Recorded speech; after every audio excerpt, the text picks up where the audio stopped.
Hello and welcome to another edition of RCM Tech Talk. Now, this edition is going to be different. We've been talking, Francis and I, over the last several months, a number of blogs and podcasts about how to optimize your revenue cycle, how to deal with different situations. But it always comes up, which is Francis's direct experience consulting. And once you're already doing the consulting, it's kind of obvious why you're there. There's a problem. But let's start with, why does someone even engage a consultant? Well, oftentimes it's because they put it into one phrase, right? Something is wrong with our cash flow. We don't know what it is, but I'm pretty sure it's the billing department, whether it's an outsourced company or in-house. So what they'll say is, if it's in-house, I think we need to outsource. Can you come in and make an assessment as to how to transition everything out? Or the reverse, when we had it out, it's time to bring it back in. They're failing. We need to bring it back in. That's the most common, but it's always tied to the cash flow. Well, and some of the things you've told me many times is that the first 48 hours is everything. So let's really drill into the first 48 hours of a site visit. And maybe you could just kind of go over some of the basics of the things that you most commonly see, and then we can kind of drill into each one. Okay. Well, there's, it's funny how no matter what size practice, no matter what setting, specialty, it can be hospital, it can be a solo practitioner.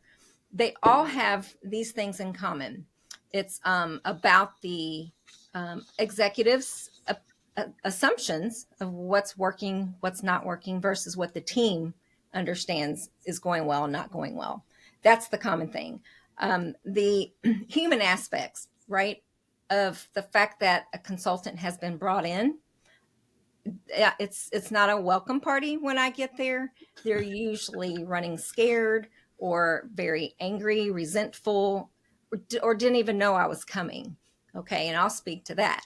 The other commonality is the EHR system is usually outdated or something about it is lacking. Whether, it may be doing really cool stuff on the clinical side, but the billing office is still struggling with basic stuff that they really need. So they're having to add on, using another system for this and another system for this, and just continue layering on to an EHR system that hasn't evolved. And then the other thing that hasn't evolved is workflow. So you've got people saying, this is how I've always done it. So that's another one. And then the frontline. I tend to spend, at least by the second day, I'm already at the front line, just walking around observing. Sometimes they know I'm there, sometimes they don't. But that front line, it's amazing to me what's very lacking consistently in every setting, when the ripple effect of that is just devastating to the back.